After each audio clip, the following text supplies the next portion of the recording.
Good morning, and thank you for joining us this morning to attend the Affordable Roundabouts webinar. We're pleased to bring this to you. My name is Scott Jakovich. I'm with the California LTAP, and I just want to go through a couple things before we get started to help make this the best presentation for everybody that we can.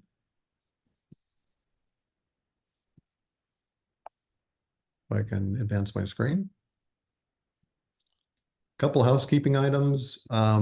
We ask that you keep your mics and webcams off. We are recording today, so this will help to keep that recording the most usable and clear for our external audience. If you want to take a moment to introduce yourself via the chat box is a perfect place to do that. Any non-question items will end up in chat, including we'll be dropping links from our presenters. We'll be dropping contact information for our presenters. So the chat box is where all of that's going to occur. As the live presentations go on, if you'd like to ask questions of our presenters, we ask that you drop those into the Q&A box. The difference helps us to be able to identify questions and make sure that we can get to all of them and know what's coming up.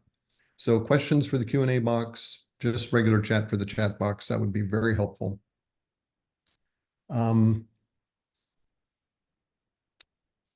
What else? I guess we're ready to start. I'm gonna turn it over to today's moderator, Robert Peterson, Office Chief of Office of Federal Programs at Caltrans, Division of Local Assistance. Robert, what's in store for us today? All right, well, thank you, Scott. Yeah, so Robert Peterson here.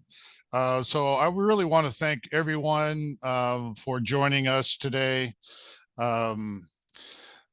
I feel like this is a presentation. I think we put together some good topics here from good presenters. So with that, just with our cycle 12 coming online, hopefully everyone will be interested in joining or sending in an application for cycle 12, call for projects. I think with the affordable roundabouts, I think is a great opportunity with some low-hanging fruit of looking at roundabouts. Roundabouts, as you know, has been around for many years, but unfortunately, the traditional roundabouts have been not that competitive when it comes to local HSIP, just because of the cost and to install the roundabouts. Usually they do. I cannot hear anything, and I did. Oh, I'm sorry. Did I just? No, you're okay, Robert. We just muted someone coming in. Yeah, sorry about that, Robert. Okay. We'll on top of that. Okay. So, yeah, with cycle 12, I think it's a great opportunity for ones to consider the affordable roundabouts. As you know, they haven't been that competitive, traditional roundabouts, because of the competitive nature of the previous cycles. We do have $300 million available. So this is the most we've ever had for a call for projects in recent years. As you know, local HSIP, everything is on our website. We did have a webinar last week. All that's been recorded. So please take a look at our website if you're interested in applying. So with that, I'll stop there on my pitch on applying.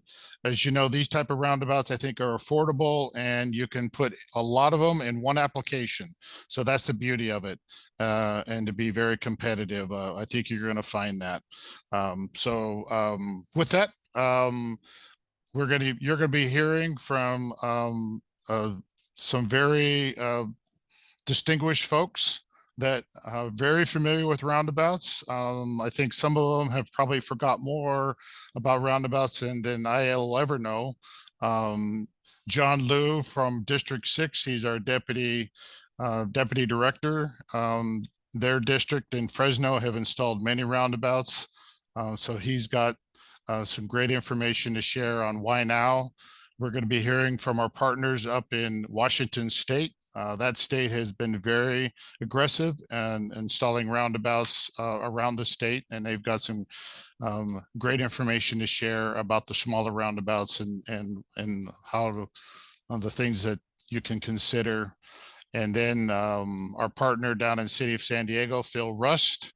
We're going to hear about modular roundabouts from Adam Lanick from Vortex, and then Jerry Champa, who is he's come back as a retired annuitant and to help out with safety efforts as well. So, and then I'll finish up with what's next. So with that, I will stop there and hand it over to John. So John, take it away.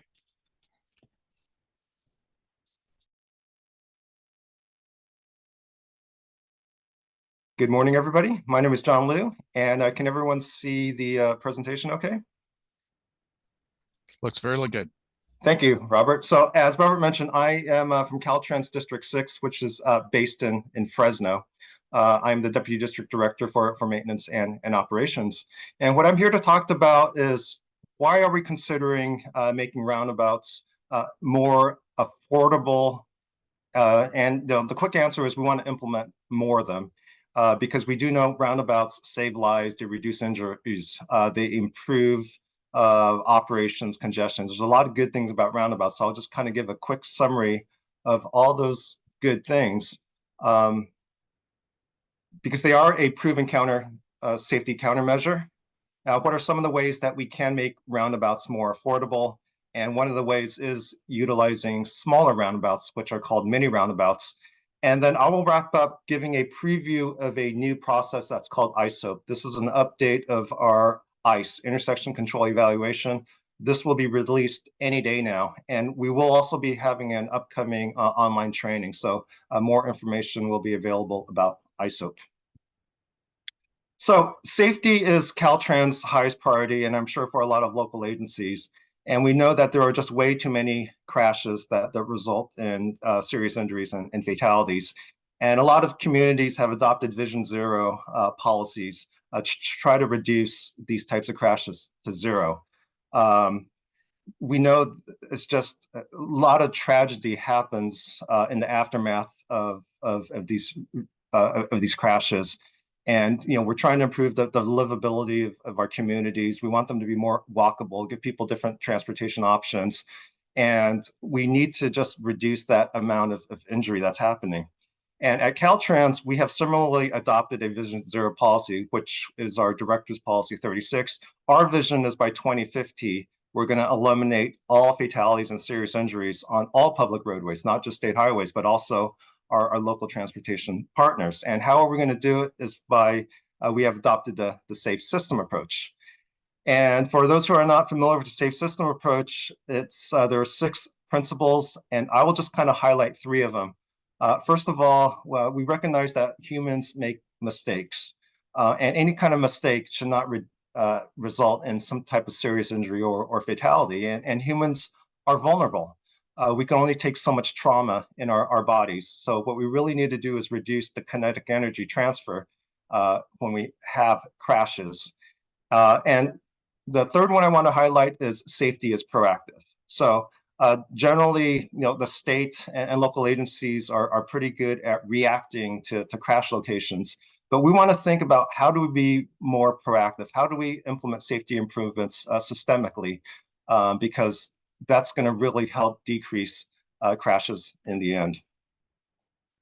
And unfortunately, there's just been a very bad trend over the last few years. Since 1970, the fatal crashes have gone down as vehicles have become safer, as people have been buckling up, less drunk driving and such. But it was around 2010 where we kind of see this upward tick. And, it was around 2007 where, the iPhone was introduced. And, we think part of this reason is there are more distractions to the driver. And during the pandemic years, when there was less traffic on the roadways, there was a big spike as people were driving faster.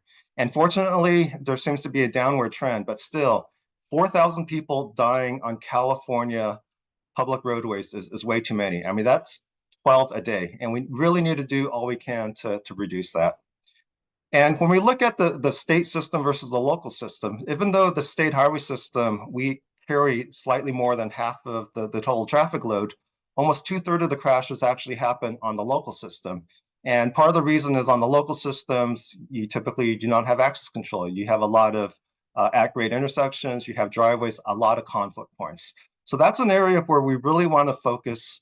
How could we improve the safety of these access points, particularly as we're doing less freeway widening? The local road system and our conventional highways are going to have to take more of that traffic load. So that's one reason why we need to be proactive in improving the safety. And at intersections, approximately 1/4 of all fatal and serious injuries happens there. But if you look at a dense urban environment, such as the city of Sacramento, and we find that there's about 2/3 of the fatal and serious injury crashes at intersections. And so every state has a strategic highway safety plan. And in California, there are 5 actions. And the 5th action is providing assistance to agencies and communities to support the installation of more roundabouts, because we know that roundabouts are one of the most effective proven safety countermeasures. The FHWA has identified roundabouts as one of their 28 proven safety countermeasures that they would like all the states and local agencies to implement more of. And some statistics from FHWA is that when you're converting a two-way stop control or a traffic signal to a roundabout, you're actually reducing the fatal injury crashes by about 80%. So very, very effective on improving safety. I think most people now know how roundabouts work. Traffic goes counterclockwise. We have a central island. We typically talk about the size of roundabouts as the inscribed circle diameter. It's that largest circle that you could actually draw within the footprint of an intersection. And we have truck aprons, and we have splitter islands, so pedestrians only have to cross one direction of traffic at a time. So the reason why roundabouts are so safe is you have slower speeds, and it's back to that safe system approach where you have the potential for conflicts. You want to reduce the kinetic energy. And at a roundabout, you're reducing the speeds down to 15, 20 miles per hour. So if you do have some sort of crash, it's going to be a fender bender. It's going to be a property damage only crash. It's not going to be something that is like a T-bone, a 90-degree high-speed crash where there's a lot of kinetic energy that really has that potential of serious injuries. And roundabouts do enhance the safety for pedestrians and bicyclists because you're reducing the speed of traffic. It's very easy for vehicles to see pedestrians and to yield when they're in a crosswalk, for example. For bicyclists, they have the choice of traveling through a circulatory roadway at the same speed of traffic, about 15 miles per hour. But it's also good to design multi-use paths so you give the less confident bicyclists an option. Now, one of the biggest issues with roundabouts is they can be very expensive. And what I'm showing you is the latest roundabout that Caltrans District 6 built on Highway 184 down in Southern Kern County. The total construction and support cost was about $8 million. About half of that was the capital cost of the actual construction, the right-of-way utility relocation. And these are just, for the most part, they're not affordable in many cases. But we do know that they are very effective at improving safety. So this is why we're trying to focus on how do we make these cheaper so that we can get the safety benefits without spending millions and millions of dollars. Because when they're so expensive, you can't build very many. But if you are able to make them cheaper, you could build a lot more, improve our roadway systemically. You'll pick a corridor so that you're reducing the speed of that entire corridor, and all the users of that corridor get to experience those safety benefits.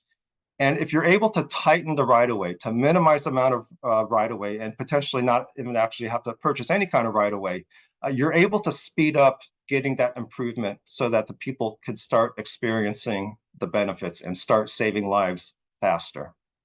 So to go through some of the strategies, what can you do? Well, one option is you make them temporary. And when I say temporary, this could be 10 years temporary. You build a roundabout in phases. You start with an interim roundabout that may not have a lot of concrete improvements. You could be using just paint, plastic channelizers. You could use water-filled barriers. AC dikes instead of concrete curbs. You make it very functional. It may not be pretty with a lot of landscaping and colored concrete, but it's going to do its job as being functional, slowing down traffic. The example I'm showing you is up in Butte County. We're in the aftermath of the campfire, trying to accommodate all those trucks removing debris. And this is a fairly compact roundabout with a 110-foot inscribed circle diameter. It used to be an all-way stop, and it works great.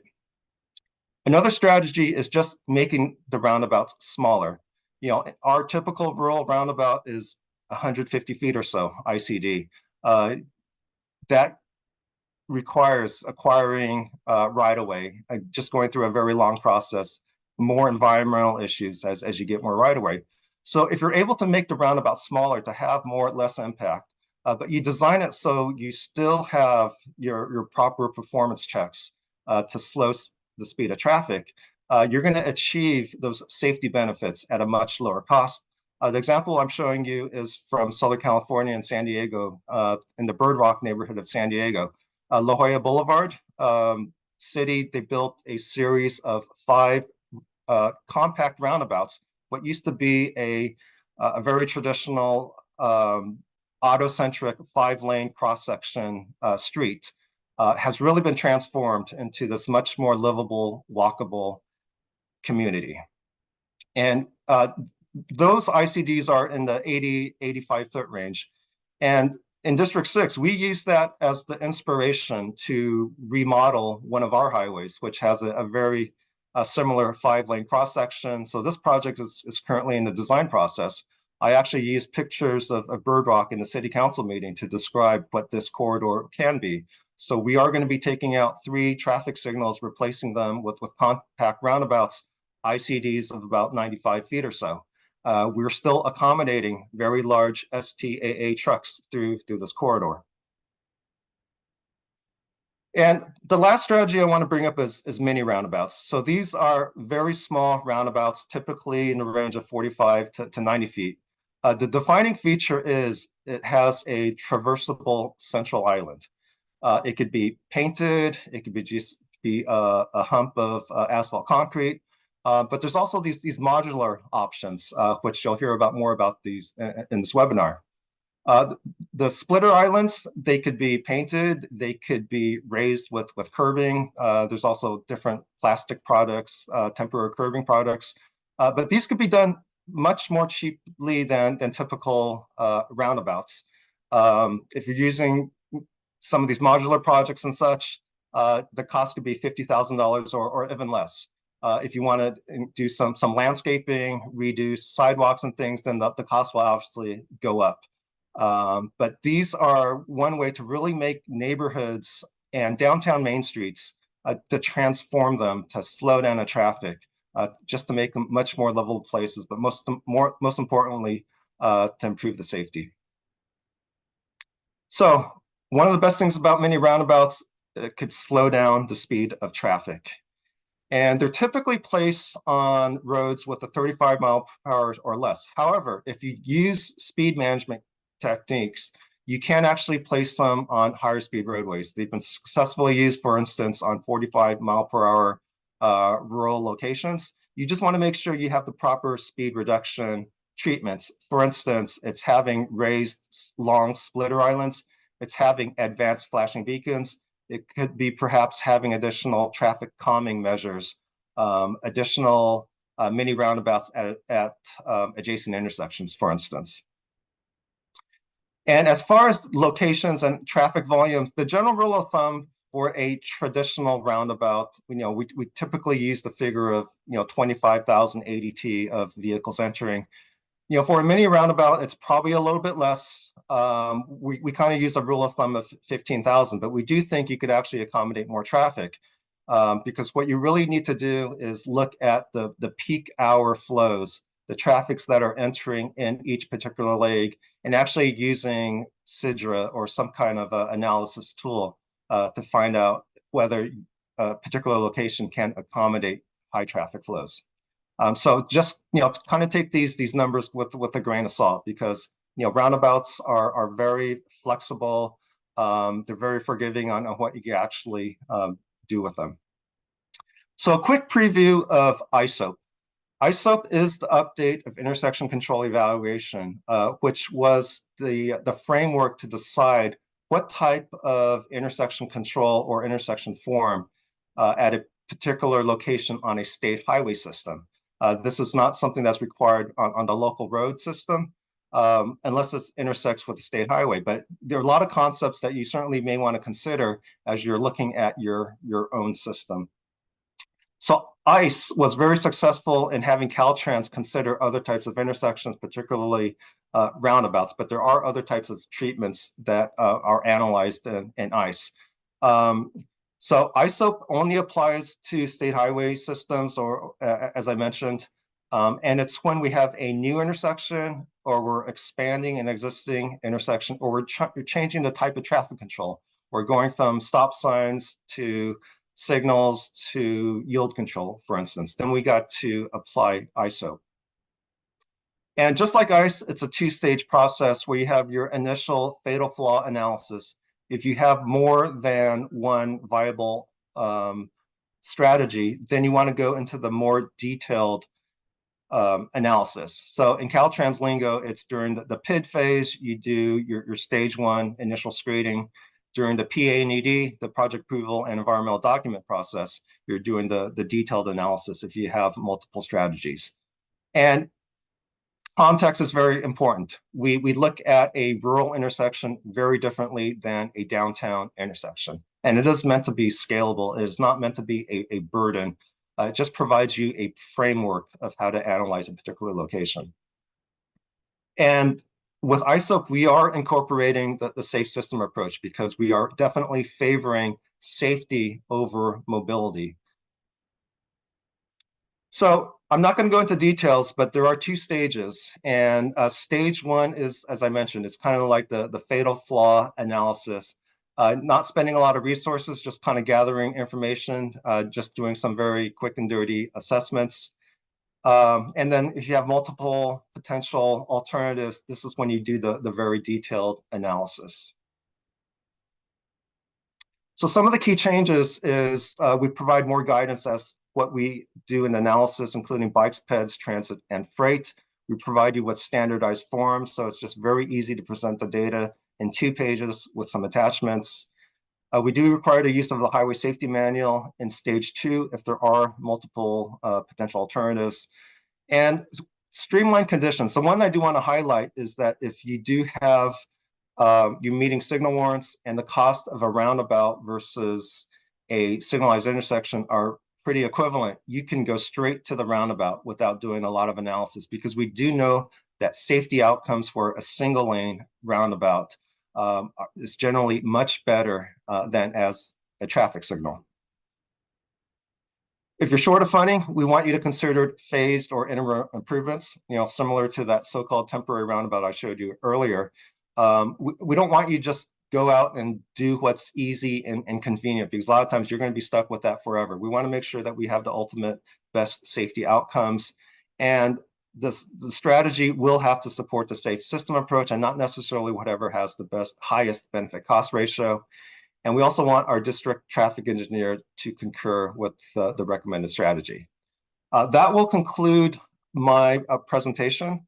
I believe there's a little bit of time for a couple questions. So if there are some questions in the chat, I will try to answer them. Actually, the questions in the Q&A box. Yeah, John, thanks so much. We do have a couple of questions if you're ready. Okay. First is from Tila. Parking is still always an issue. How have communities supported roundabouts when parking would be decreased in the area? So the thing about parking at the roundabout itself, the distance closest to the roundabout, and I'm talking about like in an urban environment, because you got the circle that you do have to put closest to the intersection, you are going to have to prohibit parking, for 40 or 50 feet or so. But even there is the new law with crosswalk daylighting. You're not allowed to have parking within 20 feet of an intersection right now. So when we're talking about these very compact roundabouts, mini roundabouts, a lot of times we could fit these within the existing footprint of an intersection. And what we're finding is there's not a lot of parking that you would necessarily have to eliminate. You maybe have to be at 1 or 2 additional spots at the intersection. But sometimes when you implement a road diet, you can actually look at how do you increase parking? Can you put angle parking? So that's what Bird Rock did. So they have angle parking. And the example that I provided with Yosemite Avenue on Highway 145, we were actually looking at putting reverse angle parking. But in the end, the city in that case decided they wanted to use that additional right away from the road diet to actually widen the sidewalks, because the road diet allows you to have reallocate more of that real estate. So, the quick answer is, at signals, you require a lot of space for vehicle storage, right turn lanes, left turn lanes. And a lot of times you can't even have parking at the intersections because of that. But because a lot of times you could do road diets in between intersections, that frees up real estate that you could do for other things. So hopefully that provides some possibilities of what a local agency can be looking at. That's great. Thanks, Sean. Let's see if we can squeeze in a couple more. Can a roundabout diameter be less than values listed under Exhibit 1-9 in the NCHRP Report 672, if you know what that is? Yeah, so the NCHRP, they provide kind of a range of ICDs of diameters. And absolutely, every intersection is different. The most important thing is doing the performance checks, where you need to confirm that the speeds of the approaching traffic are going to be reduced. So absolutely, there is flexibility to designing a roundabout. It is more art than science. It takes a lot of iteration. A lot of times you could shift the roundabout in different directions of the corners to get those outcomes. But you don't have to strictly follow those particular values. The important thing is reducing the speed and doing the performance checks. John, are there federal funds available for the design and construction of roundabouts? I am going to have another expert talk about the funding, and perhaps that's Robert or someone else in local assistance. So Robert, do you want to take? Yes, I'll chime in here, John. Yes, so when you submit your application, all the support is included in the cost of the project. So every application is evaluated based on construction and support. So yes, that will be paid for in our program. Okay, let's do one more and then we'll turn it back over to Robert. Tila asks, what issues have come up accommodating bicyclists? What has been the best solution to address them? What's your opinion on sharrows in roundabouts?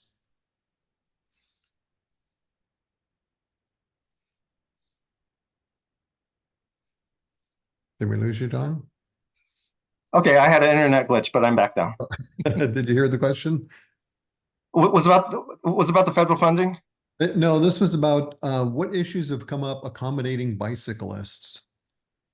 Is there a best solution to address them? And what's your opinion on sharrows, if that's spelled correctly, sharrows and roundabouts? Yeah, so bicyclists, it's best to provide options. As I mentioned earlier, how we like to design roundabouts is give the bicyclist the choice of going through the circulatory roadway or using the shared use path that we almost always design into our roundabouts, where we have an extra wide 8 to 10 foot sidewalk for the less confident bicyclist.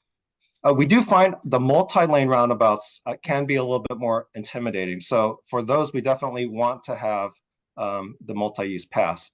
As far as actually having sharrows through the roundabout, we find it's best to have a class 2 bike lane or a separated bikeway drop prior to entering the roundabout. We actually provide bike ramps so that the bicyclists can get up onto the multi-use path. We tend not to put shared lane use marking is also known as Sharrows through the roundabout. My suggestion is just to follow what is in the California MUTCD so that we are providing consistency to the bicyclists. Thanks, Sean. I wish we could get to all these live. Would you be able to do some answering through typing as we move on? Absolutely. Appreciate that. Robert? All right.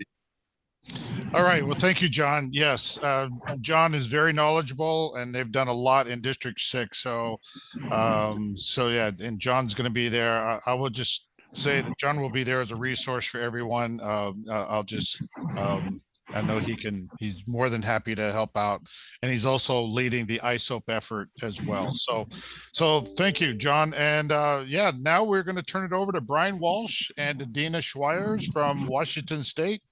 I will have them self-introduce themselves, and I know Brian is, I think, probably as well known in all 50 states on his expertise when it comes to roundabouts. Isn't that right, Brian?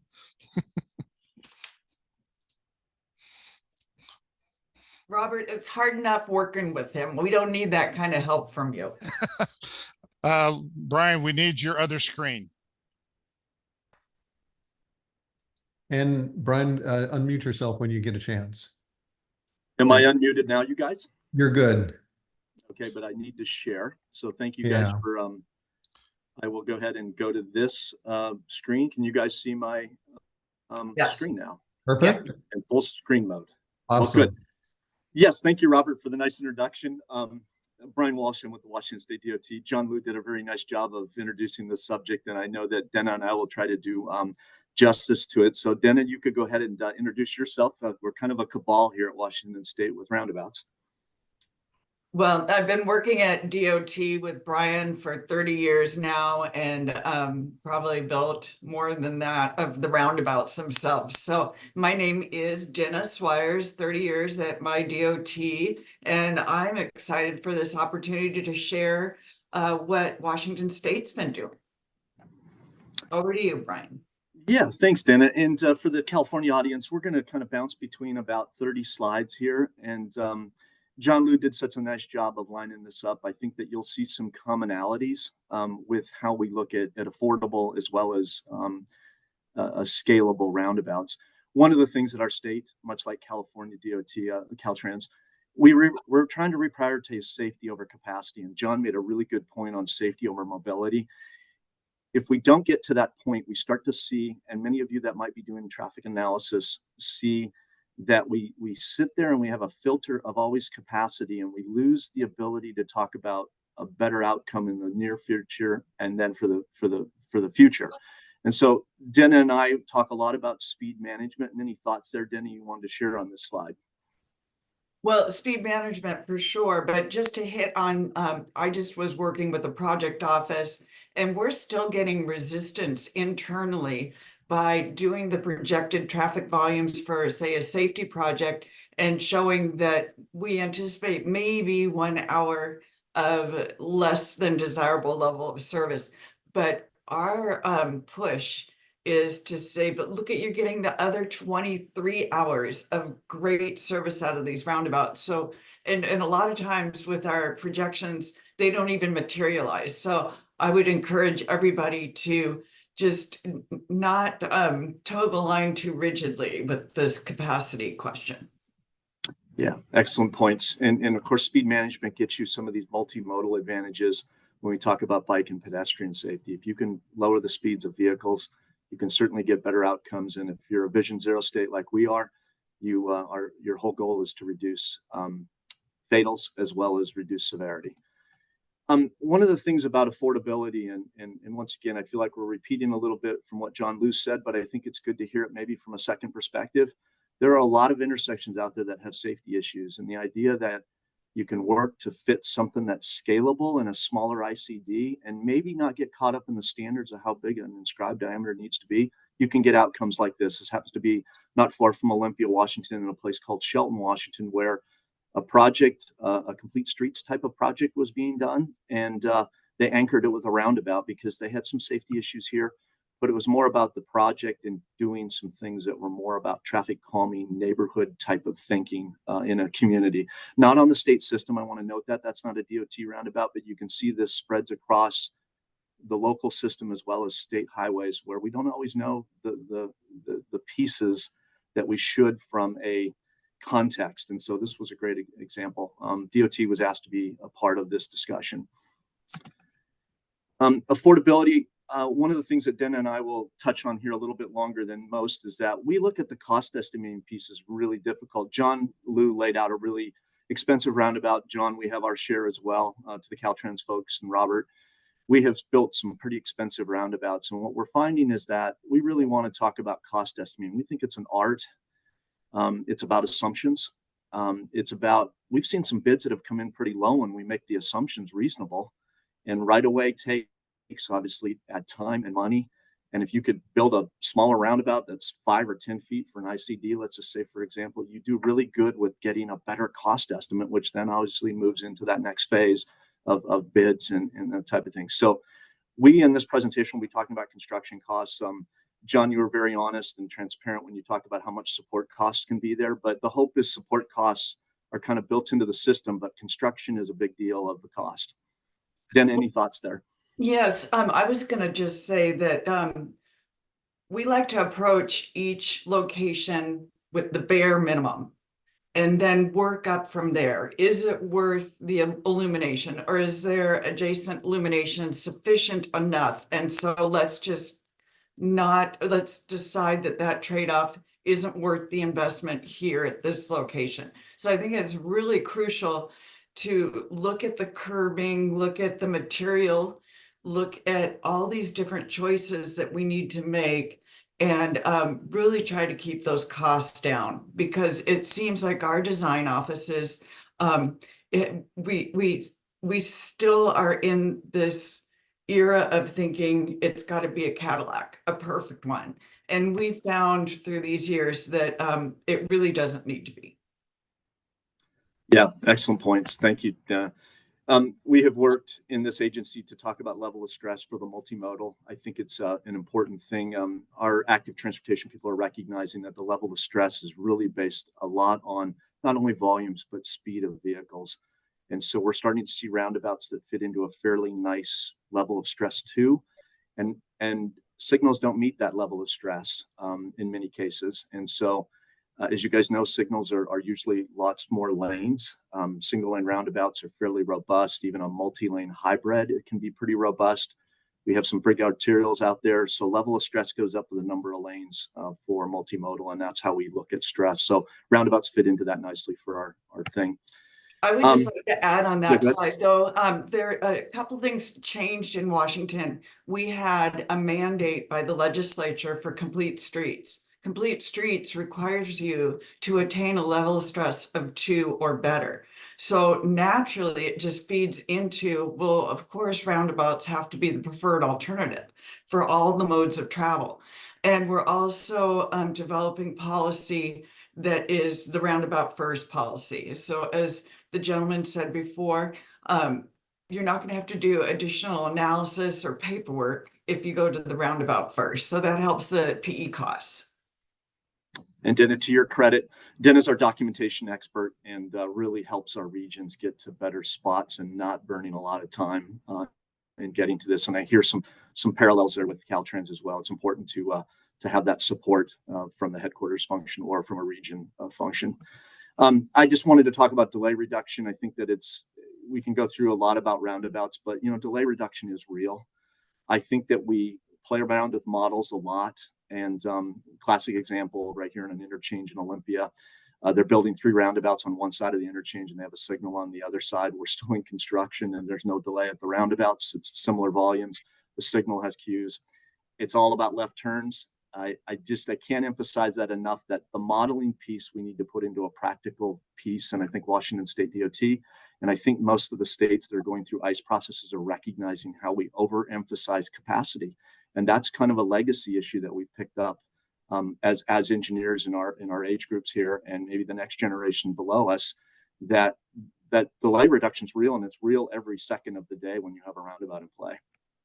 Well, and also one thing I wanted to caution, and I've seen this repeatedly, is that SIDRA will give you a queue length, and it may look daunting, but if you go out in the field and really benchmark what your modeling shows, it's a rolling queue. So it, just because the computer output said 5 miles, I would caution you to not be too nervous about that, because in reality, you just drive right through and it doesn't take that long. And I've gone to locations where I took the modeling results and compared it to reality, and just really want to wave that flag.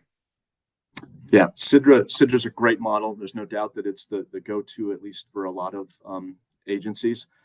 But at the same time, having the silos of how we talk about what operations look like, we don't want modeling to dominate that discussion because of a number. Some of the myths that we certainly have really, I think, kind of exercised or removed from thinking is dominant flows. When you have 600 roundabouts on a system like here in Washington State, the idea of a dominant flow, yeah, it might show up for a minute, but I think there's a lot of people that have these old adages that say that has 10 cars to 1 car on the side street. I want you to kind of think about that, and not necessarily when you hear these types of partial myths, yeah, they can be reality at a moment in time, but they're not a moment in an hour, and you can do a lot of stuff to mitigate them.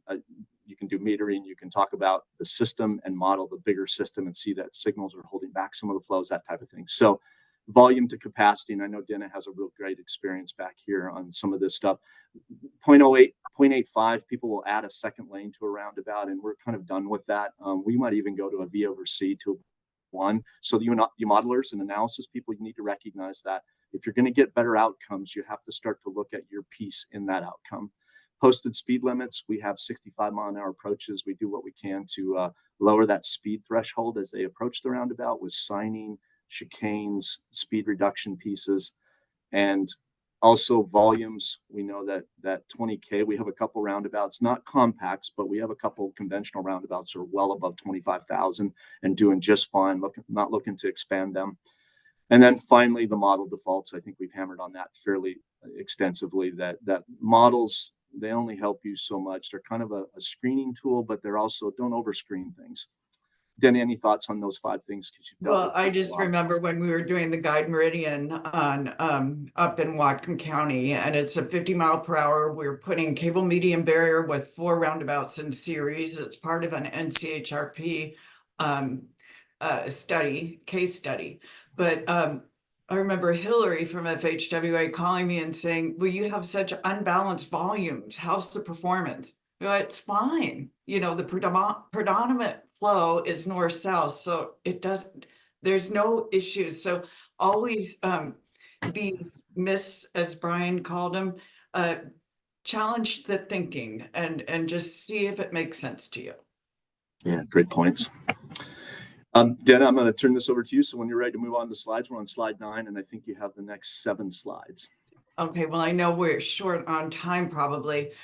Slater Road was very interesting. I was DOT built these 3 roundabouts for less than 300K, and our agency didn't spend any money in construction.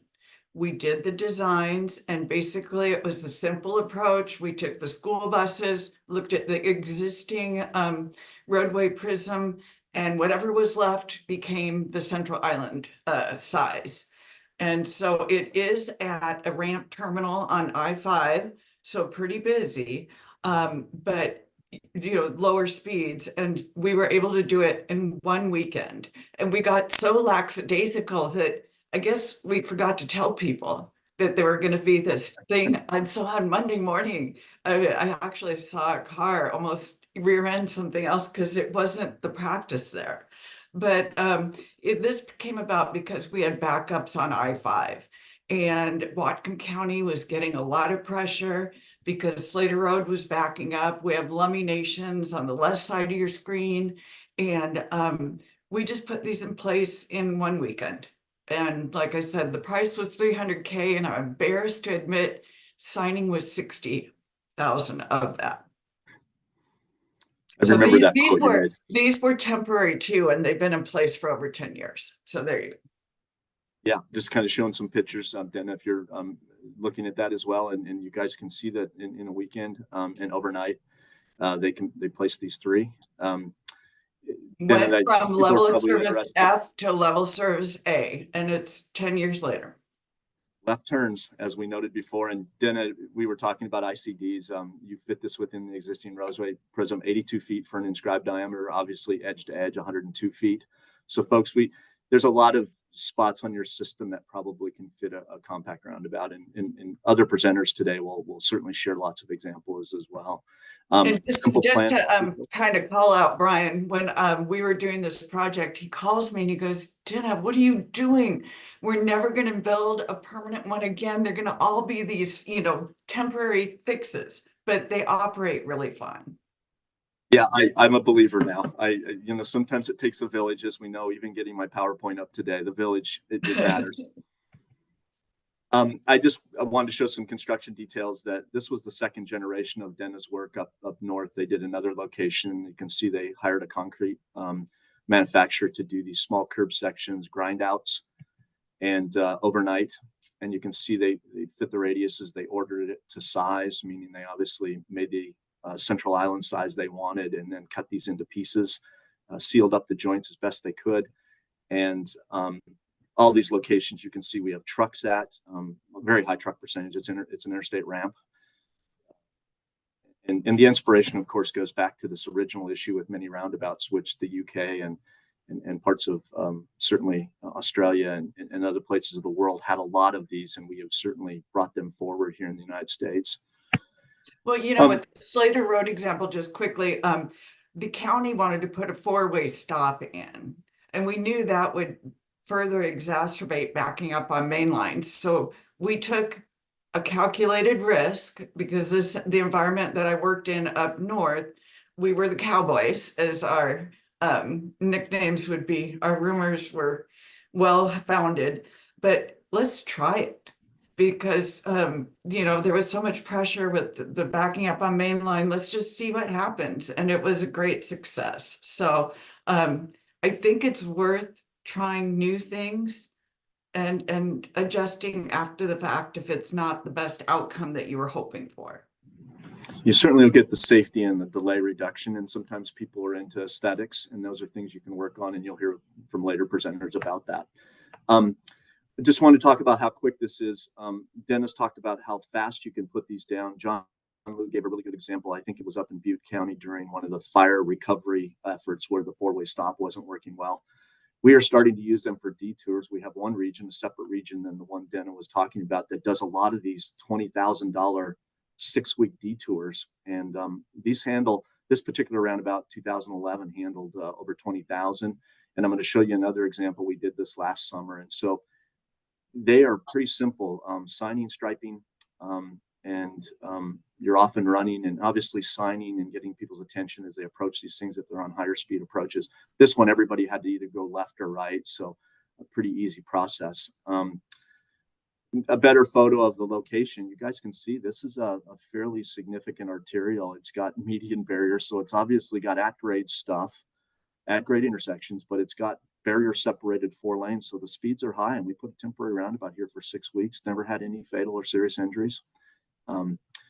I share with you guys a lot of trucks. This is an area in central Washington that feeds the border, and so a lot of what comes out of Nevada, Oregon, and rolls through central Washington rolls through this location.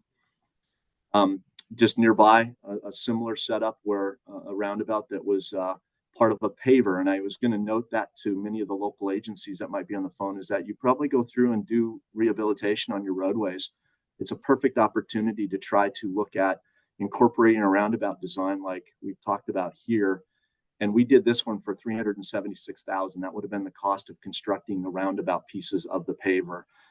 The overhead that we talked a little bit about, support overhead, was probably another $300,000. But my point being is that it was a cheap roundabout, and it is permanent, and it has been there 12 years, and nobody's stepping away from it. It's got a chicane for speed approach, but lots of stuff possible. Go ahead, Jenna. Well, the economy of less traffic control costs because you're already out there doing things, and the public seems to appreciate you get in, you get out once. You're not coming back next year or doing something else. So There's a lot of ways to make these more affordable if you be a little creative and, like I said before, experiment a little bit within reason. Yeah, and a good example here is it fit within the roadway prism and pavement. It also is non-circular, so we squeezed one direction because we needed that direction. So we have an ICD has a different X and Y measurements, and I think that somebody touched on that in the earlier presentation. John did, that we can go non-circular, and I think that the creative piece of this is that roundabouts don't have to be completely round. It's certainly an easily constructible piece, but you can go non-circular with as well. And here's the Y-axis. It's a little bit longer Y-axis. Another paver that we rolled through, this one wasn't quite as cheap. I will say that there has been some inflationary pressure on some of these roundabouts. This was about $900,000 as part of a paver. So $376,000 in $1911. This is $2023, and we're at about $900,000. But this location, Denna, maybe you can talk a little bit about the documentation and how this came about. Well, after some of the Slater Road stories, I like to think of it as it's the ultimate restripe. So what locations are in our inventory that have the existing roadway prism, so no right-of-way phase, and we developed using the highway safety manual, and I sent Robert some details on the methodology, but we did a systemic safety at intersections, and the only mitigation allowed was compact. So you had to have the right roadway prism, and we had a priority array. We're a priority array state, and so we have made this part of our safety program, and it's our tool in our toolbox. And we were able to put statewide so many roundabouts in that we would have never gotten in if it wasn't for the compact context. Yeah, no, great story. And I have to tell a personal story. We came out to this as part of Denna's process of getting this paid for and constructed.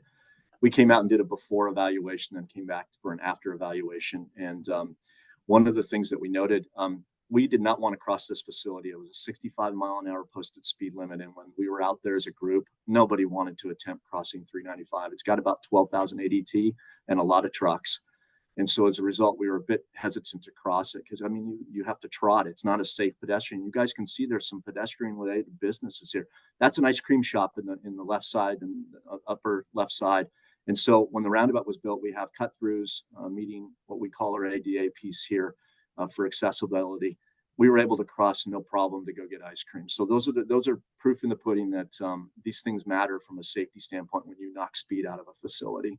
Then the construction timeframes are more like 8 days, not months. So yeah. Another temporary roundabout. Can't say enough about these. That's an apple hauler. Those are apple carts. So this is a part of the state where you got a lot of apples and fruit that are moving, and the roundabouts don't seem to be an issue for that. Denna has set together a safety piece. We're trying to monitor all these compact roundabouts. And doing a time check, Scott, how are we doing? I think you're good. Looks like you're pretty close to wrapping up anyway, right? 6 more slides. Yep. now, what we also have done, we're big believers in before and after studies, not only to target our resources, limited resources, to the most bang for our buck, but also to do what's the pulse of our inventory. So we have our compact list as well as our standard conventional compact or roundabouts, and we monitor every year the crashes and the before and after. And it's been a very good tool to use to our program management money people, to the public. So I always believe the little bit of extra effort to study your inventory and have it documented, make better decisions next time. Did the lighting really make that much difference? This has been a very useful database for us. I'll tell a quick story here. A roundabout that started out at a price probably in the $6 to $8 million range, not undifferent, like John Liu had shared. And ultimately, for those of you that might be on the code that know about the environmental pieces that you're trying to avoid, the bridge even, and one of the reasons this roundabout was getting so expensive initially was because somebody thought, well, we need to bring the bridge up to standards. It wasn't obsolete by any means. It was structurally certainly intact. But they were thinking they had to do some widening for a four-way stop, so we would have a multi-lanes. You can kind of see in a bridge will sink a roundabout option pretty fast. It was a safety problem for a local neighborhood back here. They were having a difficult time on this 50-mile-an-hour facility finding gaps during the peak hour. So ultimately, you start to think about what you can do. Look at how small that splitter island is. We did a two-toned to save money. We have asphalt in the middle here, even though this is fully mountable. And when we have a WB 62 or 67, those are two of our design vehicles that we do, we didn't worry about whether or not they tracked onto with their tractor. These are the kind of things that you don't want to overthink a location. This is not an important truck freight route. We need to accommodate them, certainly, and we need to make sure they can get through the facility. But the idea that you would build to an auto turn that has to be perfect and keeps the truck off every curb. We have rolled curbs as well. So these are stories. We got this down to about 2 million. And I know that's not an affordable roundabout based on what we're doing today, but we weren't even in the ballpark at 6 million and we needed to solve the safety problem. So my point being, it takes a village and we got there, and I want to tell those kind of stories because they matter. Here's a good example, scuppered curb to take care of drainage. We were able to stay out of the environmental piece. Signing, we kept it as minimal as we could. The mini roundabout idea of signing. Local agencies have done compacts as well. I just want to go through these very quickly, and Den and I have a number of examples, but you can see the lesson learned here is that when it rains, you lose clarity of where the central island is. And so we're learning that colored and sometimes textured concrete matters for a central island, at least for a truck apron. This is a local agency that wanted to kind of get a little bit more visibility, and you guys will appreciate this. John Liu talked about it again. And John, I'm referring to you a lot because you did such a nice job on that earlier presentation. We have a angle parking situation in the city of Kashmir here, and they thought, well, we need to have the ability to come down one side. You can't find a parking place, do a U-turn and come back. Sometimes U-turns are the reason we do roundabouts. So just to give you an idea, that's a 6-inch tall center and a 3-inch tall apron, but kind of creative. Well, and also, I was just going to point out, even with the Slater Road, we looked at, if you examine the traffic streams that go through that location by the I-5 interchange that we first showed you guys, if it was maybe most of the day, only 10% trucks. So it's okay if they go over some of the central island. You're really serving 90% of the traffic stream perfectly. They don't have to go on anything. So just suggest that you really examine each element so that you can decrease costs and not lose any operational or safety benefits. And on that great point, Dan, I think we'll open it up for questions. Thank you. Brian, Dina, thanks so much. It is great to see what's going on in Washington. That's some fabulous case studies. We've got a couple of questions that maybe we could tap your experience on. What are the drainage challenges that you came across for roundabouts? Both of us have backgrounds in this design area. Dina, if you had a thought. Well, you touched on the scuppers. I did. Yep. And you can pay attention to the angle of the roadway to utilize what's already inherent at that location. If you look at existing conditions, and this is something I always bring up to people, it drained fine before. So it's probably going to drain fine now. And it's just good to try and be innovative. Yeah, and certainly when you have to take care of stormwater and store it and detain it correctly, in the environmentalist, I'm not an environmentalist. I focus more on geometrics and obviously safety and design. But the idea of a scupper is allowing a sheet flow. That's a good thing. And so we were able to pretty fast, there's a lot of people in these agencies that have a lot of experience, and they're saying, hey, you can cut some costs here by just making sure that there's brakes in the curb. And I know it sounds like a simple idea now, but at the time, for a traffic engineer like me, it wasn't something I was looking at, but it saves huge costs in terms of the environmental. So Ryan, do you remember us fighting with the hydraulics guy because it was posted on 50 miles per hour they're not going through the intersection at 50. And it was such a hard concept to convince our hydraulics team, but we finally got there. You know, they're going 20. It'll be fine. Yeah, good points. Did we take up all our time there for questions? How about just one very quick one? Okay. Yeah, and then we'll move on. You know, it's everybody talks up roundabouts, and you've had a great deal of experience on how they've been effective. What would you say are some of the drawbacks to implementing roundabouts? Yeah, Dennis will probably add to this list. I'll just go with my first one. I know that roundabouts, as you guys know, we have a number of people out there distracted and impaired.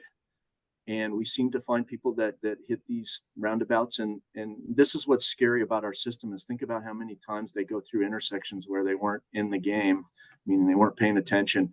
So we do have single vehicle crashes. We've been fortunate in the fact that we haven't had but 1 or 2 fatals with these single vehicle crashes, but we have them happen on I will say a sporadic, especially when a roundabout goes in that first 6 months. And so then I share that story as my one downside of roundabouts. I don't know if that's a fatal flaw by any means, but I think it's certainly, we should be aware of it. I think it should also be noted, I was out in the field with a blind person that was helping us and a deaf person.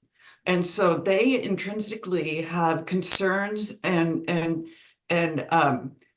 worry about crossing because of the low speeds they can't hear, or how do you don't have a controlled crossing, say with the signal. So there's things to pay particular interest to and attention so that you can accommodate all the users in your facility, but it's a little more challenging. It is, but ProWag has made big strides there, and so agencies like ours, certainly we pay attention to ProWag. It's the law, and we've done a really good job on looking at rapid flash where we need rapid flash, and race crosswalks. We're starting to experiment as well in some of the lower speed contexts. Our maintenance guys don't even mind plowing through the intersection. Remember that was a big thing 20 years ago. Yeah. Right, so people and the emergency response vehicles, you know, to take everybody's concerns in mind and address them. Yeah, people are pretty reasonable overall. yeah, Guys, good thanks so points. much. Yeah, We're thanks. about 10 minutes over, so we're going to move on. That sounds like us, sorry. It's great to see what's going on in Washington. Thank you. Robert? Thanks, Scott. Okay, yeah, thank you. So yeah, let's go now to our partner down in City San Diego, Phil Russ.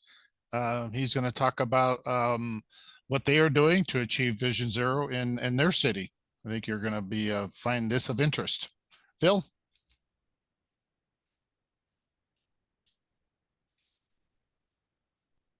How does that look? Looks You good. need to switch your screen, Phil. Switch my Oh, yeah. screen. Oh yeah, here we display go. setting. That better? Excellent. Okay, thank you. I'm happy to yield my time. Those were wonderful presentations. We'll try to be fairly quick here. Talk about Vision Zero here in San Diego. Just a quick chart on the left-hand side to see our main goal, trying to eliminate fatal crashes. That breaks down to a majority of them being pedestrian involved, another large chunk vehicle versus vehicle. So that's kind of where we want to start. And as John had mentioned, the breakdown, more than half, and I'm just showing the half here, more than half of them are at intersections in these urban areas, primarily at 4-lane by 2-lane traffic signals in our city. So that's just sort of the preliminary look at our systemic analysis, what that's showing. So that's helping us basically focus on intersections and why we're looking to roundabouts. So I'm going to make 3 bold claims here in this presentation. Number 1, traffic signals can't be a safe system. We covered some of this in the past, but what a safe system basically is that there should be no loss of life for a single failure. And so in order to address that, you know, we need to recognize, first of all, people do make mistakes. When someone makes a mistake, we need to be able to spot it and then compensate for it. Traffic signals have sort of one piece of that covered in their conflict monitor. If the traffic signal faults, then it goes into flash.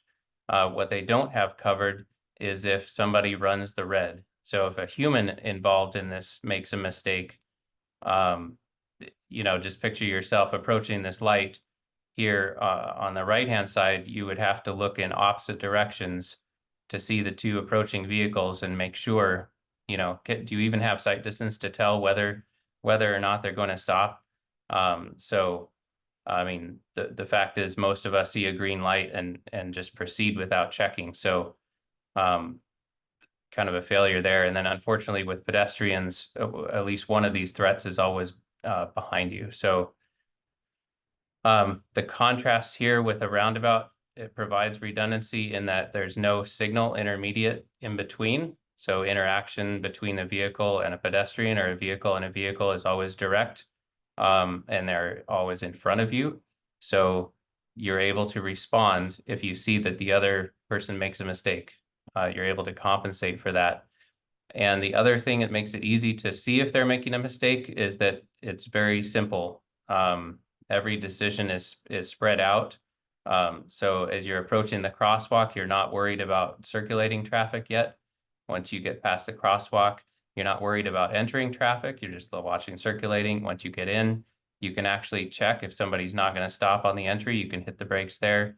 And then as you exit, you're just looking for that pedestrians in the crosswalk. So simplifies that, makes it easy to accommodate and compensate for someone else's mistake. So here's the test. Can I compensate for their mistake? Traffic signal, no. Roundabout, yes. And the other piece, should a crash occur, we still need to make sure there's no loss of life. And so that crash necessarily needs to be a low energy crash. Here at a traffic signal, you can obviously easily see there is no speed control. Whatever the posted speed is, you can continue at full speed. And of course, if somebody on the cross street runs the red, that impact angle is going to be a T-bone type right angle crash. Here with the roundabout, you have to slow down to navigate the curve. And in so doing, now you're at an angle. So that crash is a much lower energy type crash. And just to prove that out, there have been no fatal crashes in crosswalks at roundabouts in the US. Again, that's 0 fatal crashes in any roundabout in the United States in their crosswalks. So we have over 10,000 roundabouts now in the country, many of them 20 years old. No fatal crashes involving a pedestrian or a cyclist. So here's a link here that shows the 6, it mentions, I think, 6 fatal crashes with pedestrians. None of them were in a crosswalk, and 4 fatal crashes with cyclists, none in a crosswalk. Also, vehicle versus vehicle is an incredible record. Some states have 0, 100% elimination of fatal crashes, so no fatal crashes. But statistically across the country is basically a 90% reduction, 90 to 100% reduction of those fatal crashes. Traffic signal just doesn't have that same kind of record. So second bold claim here, roundabouts are free. What in the world? Well, if you want a free roundabout, just stop spending money on traffic signals. Use that money to fund your roundabout program. So that might be a pretty good idea, but you can also get them for cheap. So in my view, we're aiming for roundabouts that are, basically the cost of a signal modification project rather than an entire new traffic signal. So here on the top, this blue bar across the top is showing a typical cost of a brand new roundabout. It's also roughly the cost of a brand new traffic signal in San Diego. And here I show one photograph. This is a corridor similar to the Bird Rock corridor. We took inspiration and are expanding that in another part of town. So we're building 3 roundabouts. This is the traditional method. This is a project that's currently under construction. They're about halfway done. I started 7 years ago getting these roundabouts in place, doing the outreach, starting with the design. So it's a very long time coming, a very expensive project. 2 years ago, we started with this modular idea, the quick build type roundabout that Adam will talk about next. And this one went in about 2 weeks and about 10 times less cost. So well under the $500,000. That's just materials, and labor was about 40,000. Now, one important thing to mention, you can see the picture here, there are no sidewalks. There were no ped ramps to move. So we didn't get lucky. We picked this location for that reason, kind of. But the next roundabout, I just show a design here that we're going to do, actually has sidewalks. And so we're going to have some concrete work done to move those ramps to put them where they need to be. So we're also working with them to innovate and basically move away from filling in the center island with modular material. So now it'll just be the perimeter here, and we'll fill this in with white paint. And a special kind of paint, so we'll see how long that lasts. But this modular material here just be on the approaches on the leading edge of these islands. So I don't, maybe I'm taking Dinah's cowboy enthusiasm a little too far. We'll see. But we're cutting the cost here in half again. So, and then probably also the labor cost in half. We haven't built it yet, so we'll see. But then here's a big chunk, even it costs more than the roundabout just to adjust the ramp. So that's our next, once we prove that this works, then we're going to start innovating here and see what we can do with modular ped ramps. Let's see. Oh yeah, so I wanted to give you guys sort of a driver's eye view just to see how significant these modular pieces are. And here on the right-hand side, it's the same stuff. It's just in the gray color. You can see it almost looks just like concrete. So fairly formidable, and it's been highly effective so far. This approach is a 50 mile an hour approach, or it was. And once the roundabout went in, the speed limit was the 85th percentile went down. We were able to reduce the speed limit actually to 40 miles an hour. So, but this is we just made this approach very long and extra wide because it was 50 miles an hour. We adjusted the shape of the roundabout, the offset to fit. So third bold claim is that roundabouts can fit, despite what it might look like. So one of the main benefits or a big benefit of using this modular material is that it is easily removable. So you don't have to worry about this big investment and trying to, say, hey, I'm never going to come back for 20 or 30 years, although you might not have to. But you can just use today's traffic and make sure it works. And it's very easy to remove and upgrade later if you need. So far, using just the traditional method, these are the projects that we have done in concrete. We've replaced 3 traffic signals on 4-lane streets. We're replacing them with single-lane roundabouts, so we have that extra space. Then this first modular one was an all-way stop. We removed 2 bypass lanes and put it in just a single-lane roundabout. It's working great. The second one is an all-way stop. We're removing 2 through lanes on a 4-lane street. So, just as a rule of thumb, if you hold the number of lanes constant, roundabouts can handle more traffic than a traffic signal. But for us, we're screening, kind of looking for these 4-lane streets where a single-lane roundabout will work. And so we're actually removing number of lanes, and that just makes it easier to fit them in. So that's working out pretty well. We're using this calibrated capacity estimate from Caltrans actually did this. There's the page and the equation. So it's just, it gives us a very quick rule of thumb. You can look at sort of ADT if you want to, and make sure that you're well within. But if you're getting very close, then, you know, certainly we're going to throw this into Excel and check. And if we're above 0.85, as Brian was saying, we'll even go up, you know, between 0.85 and 1.25, we would put the thing into Sidra and just be sure. But try everything you can to get it down to a single lane if possible. They're very forgiving. So here's that intersection in the before condition. You can see here the 2 right turn bypass lanes. We took those out. That just gave us that room to do the single lane roundabout like this. I do want to say thank you to the FHWA Small Business Program. They donated all the materials for this particular one, and, you know, got us, you know, so that we could start a program and pay for them ourselves. So and the other thing I did want to mention quickly on design, again, maybe taking the cowboy theme a little too far, but usually you only have to worry about what you keep off the island, because everything is mountable. So whatever trucks can make it through the intersection today, you're not really changing much. You're just putting this stuff down that they can drive over. So they'll still be able to get through. If there are bike lanes, we will leave room for a right turn only bike lane on the outside. That's way cheaper than trying to rebuild all that concrete with a shared path.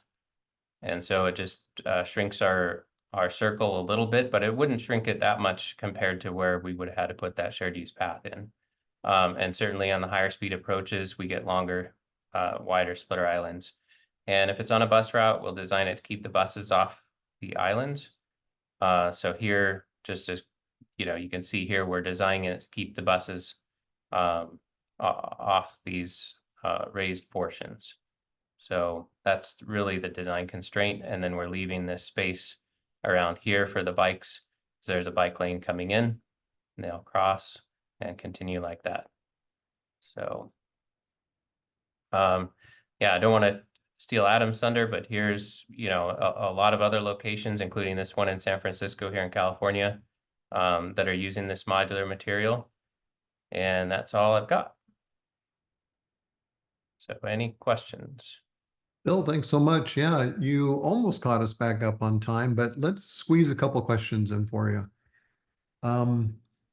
So in terms of pedestrian and bike crashes, do roundabouts reduce the rate of crashes about the same as for cars? Whereas the crash reduction factor only really apply to vehicle or vehicle crashes? The elimination of fatal crashes is even more stark. Yeah, On bikes? Zero pedestrian or bike crashes, bike fatals in the crosswalk. That's our target. That's what we're looking for. Excellent. Mhm. Along the same lines of performance, how do these roundabouts perform in terms of performance evaluations? It sounds like the primary performance evaluation being used is collisions. Yep. So are they being evaluated under any other guidelines, or is it really just the reduction of fatal collision or crash collisions? No, I mean, we're also checking to make sure there's enough capacity. So that was kind of, I kind of tangentially referred to that, but it is quite exciting. I mean, this is the only intersection control I'm aware of where you can improve safety and increase capacity at the same time. Usually those don't mix. But in this case, we're actually removing lanes and seeing the same operation out of it. So you can, you know, maybe infer that if you were to keep the number of lanes, that the operation would improve. But in this case, you know, we're just using that space to provide a much safer intersection with just the single lane roundabout. No, you know, we're making operations better at the same time. It's just a matter of it's kind of you wouldn't think of it like, because it slows traffic down, you would think that the travel time would get worse. But because it eliminates the stops, it makes up for all that. And so travel time actually gets better as well. You're just slowing people down at the critical point where the pedestrians are crossing, where the bikes are merging. So this is, you know, kind of the key way that you're able to provide the operational benefit, as well as, you know, in at the same time slowing everyone down. Gotcha, thanks. Let's do one last question. Just to double check, did your slide or are you implying that to put a signal in San Diego is a $2 million effort? Unfortunately, yes. Or fortunately, depending on how you look at it, but it's very, and I'm not trying to, you know, it's not precise dollars, but it's very similar cost, signal versus roundabout. It's, you know, the traditional method, they're very similar. Yeah, wow. Thanks, Phil. If you wouldn't mind taking a look at some of the questions that remain in the Q&A box and maybe typing in some answers, that'd be a great help as we move on. I'll give it a shot. Thank you. Appreciate it. Thanks so much. All right, thank you, Phil. Yeah, so with that, we've been hearing about modular roundabouts, and so Adam, take it away. Adam Lenick from Vortex.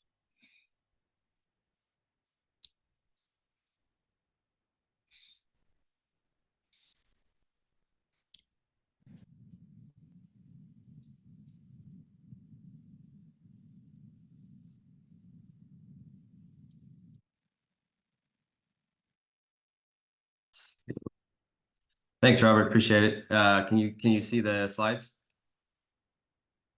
Yes, looks great. Okay, great. Thanks, Scott. Thanks, Phil, for the intro there. Appreciate it. Thanks, Robert. My name's Adam Lonick with Vortex Roundabouts. I will be discussing the modular approach, kind of as a temporary and a permanent solution, and some of the happenings that we've been seeing over the last 3, 4, or 5 years.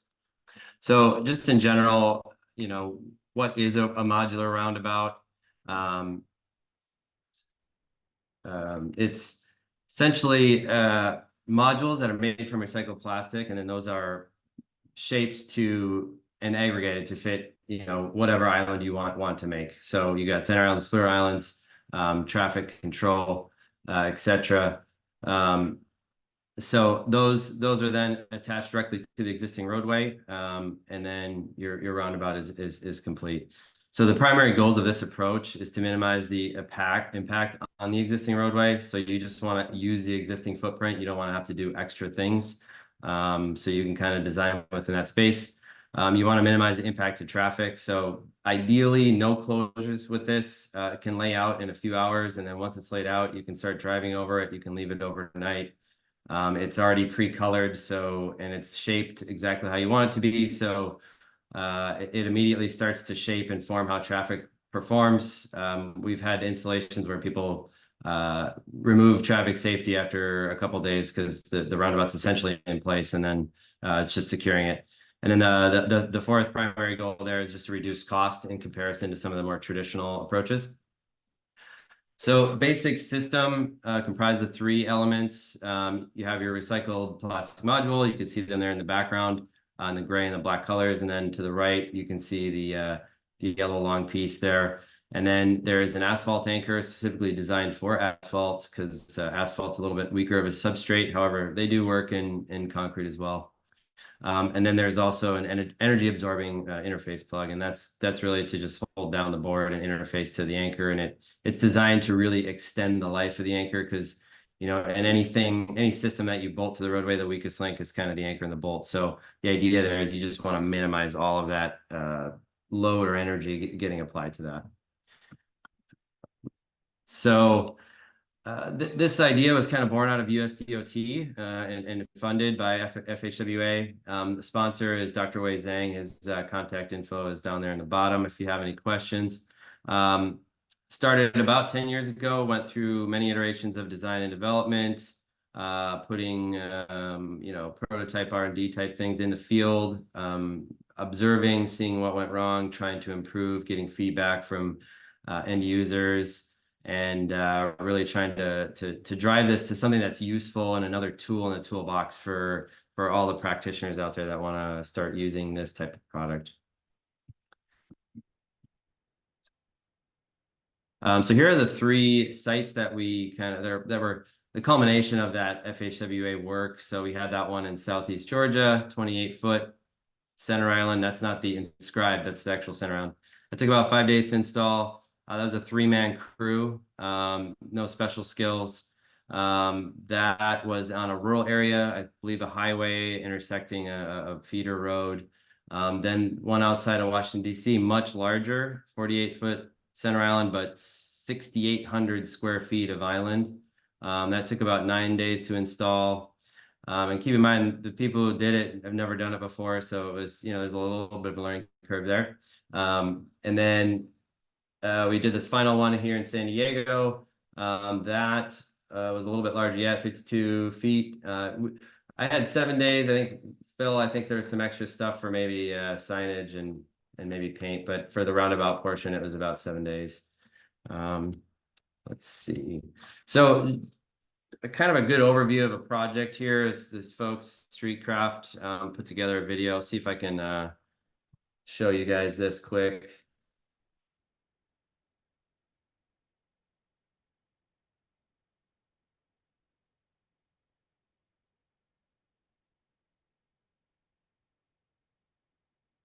When you think of road construction, you probably think of concrete, massive bridges, and year-long delays, all to make wider, faster roads. But this project took a completely different approach. This intersection might look pretty typical, but it proved to be problematic for a few reasons, and something needed to be done. The first problem was the size. This wide turning radius encouraged drivers to take this turn at high speeds and became a dangerous spot for crashes. It was also only controlled by a single stop sign for this direction, and had visibility problems for cars trying to turn. Not only was this dangerous, but also delayed cars trying to turn, most of which were turning left. However, due to limited funding and a lack of available space, options were limited to fix the problem. So, the city tried an innovative solution, a mini roundabout made of plastic. This roundabout was constructed by installing plastic panels made of recycled milk jugs onto the existing road, changing the entire configuration in the same amount of space. It was built as a pilot project, meaning it could be easily modified or removed if they found it to be unsuccessful, or kept to become permanent if desired. Construction began on installing the plastic panels, and the project was completed in only 4 days. The roundabout opened to traffic, and the test began to see if it would prove to be successful. Due to the small size, the center island had to be clear of obstacles and traversable to allow for large vehicles to drive over it, as they wouldn't be able to make the small turning radius. So, while anyone could technically drive straight through the middle, it would be a pretty abrupt bump, especially at higher speeds. Drivers seem to respect the panels and follow the roundabout as designed. This setup causes everyone to slow down and yield to traffic within the roundabout, creating a slower, safer, and more efficient intersection, solving the problems this intersection previously had. It was completed for a very low cost compared to building a traditional roundabout, and didn't require any additional land. Despite the unconventional construction materials used, it's created real results by improving safety and efficiency in a matter of days. And it turns out this mini roundabout is just one piece of a toolkit. All right. Let's see. Yeah, so that's kind of a good example of a project that was done down in Florida. And like he said, it's a great tool in the toolkit for people to use. There's other ways to do it, as the folks from Washington DOT had shown, but this is just another example of something that could be used. So I just want to give you a quick primer on how to interface with, how do I get a roundabout? How much does it cost? All that stuff. So essentially, you don't have to do anything special to use this. You can design the roundabout as you normally would. We can assist with that design in terms of what specifically is required for modular, but there's not a lot of rules. Pretty straightforward. However, we are not professional engineers, so we don't do that, but we can provide folks that are familiar with it if you don't have your own folks to help you out with the drawings. And then just to get a quote, if you're interested, if you got a napkin drawing and you're just curious, or you do have drawings already, all we need is 3 things. Total area of all the islands, center and splitter, or any channelizers or bike lane dividers or anything like that, and total perimeter, and then desired colors. And we can provide you a quote within a day or 2. So that's pretty straightforward there. You can get an idea if it'll work for you. Then we also can provide installation time estimates, so you can understand, what that cost and time will be. We can provide estimates for spare parts. It's about 50-50 if people request those. And then we can also provide on-site installation assistance if it's required. And then modularization process, pretty straightforward here. Once you're serious, you're moving forward, you got a drawing, you give us the drawing, we modularize it, we send it back to you guys. Take a look at it. Are we within the ballpark? You know, we're off an inch here, off an inch there, no big deal. Then you guys sign off on it. We 3D render it, full size, full scale. Really helps with quality control, make sure everything fits. Then we make the kit, send it to you guys, and then it gets installed. Pretty straightforward process. In terms of the installation, 4 major steps. Stuff arrives at the site. It's palletized. You can store it at a local yard or some spot nearby. We've done both of those. It's all kitted and kind of Lego-like or IKEA-like in terms of instructions, and it's pretty intuitive how it goes together. And then you start the layout process. Pretty straightforward there. Lays out anywhere from like 2, 3, 4 hours. And then once it's secured on the perimeter, you can start driving over it. You can leave it overnight. It's pretty robust. We've done this many times, never had any major issues. Then from there, you drill an anchor. So just drilling a hole in the asphalt, dropping in your anchor, securing that into the asphalt, usually with anchor cement or adhesive. Then you bolt it in place, drop the plug in the hole, put the bolt in, the modules are secured.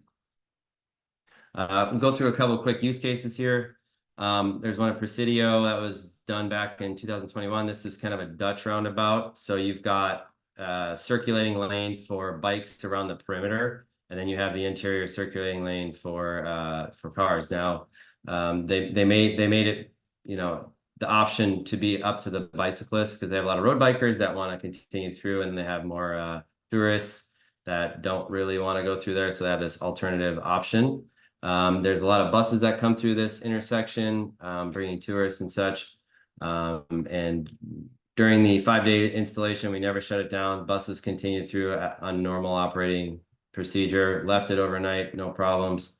So pretty successful launch there. We did another pretty successful program in Virginia. We did 3 roundabouts there over the summer. 85-foot center island, 64-foot, 64-foot center island. It was about $400K total project cost for each of these roundabouts. And that compared to VDOT's estimate of 200 million, or I'm sorry, 2 million. And that comes from VDOT directly. That's not our numbers. And it took about 4 weeks to do each one of these versus about 1 to 2 years. 4 weeks includes all the paint, striping, signage, sidewalks, and all that stuff. The modular section was probably 1 to 2 weeks tops, and then another 2 weeks to do all the remaining stuff. Green impact, we were recycling about 1 million milk jugs in these 3 intersections. So instead of floating around the ocean, they're stuck here in the middle of an intersection. JMT actually won some awards for this. They're the engineering group that designed it. They won the Virginia ACEC Grand Award and then also the national for that project. And then some other interesting use cases, not just small, not just round, or not even roundabouts. So first one is over in Nebraska. So this is a 110-foot center island. That's the diameter of the center island, not the ICD. So this would kind of fall in your traditional roundabout sizing. 13,000 total square feet of island material.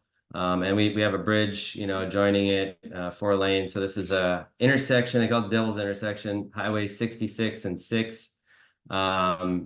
Pretty high speed. They did this project all inclusive.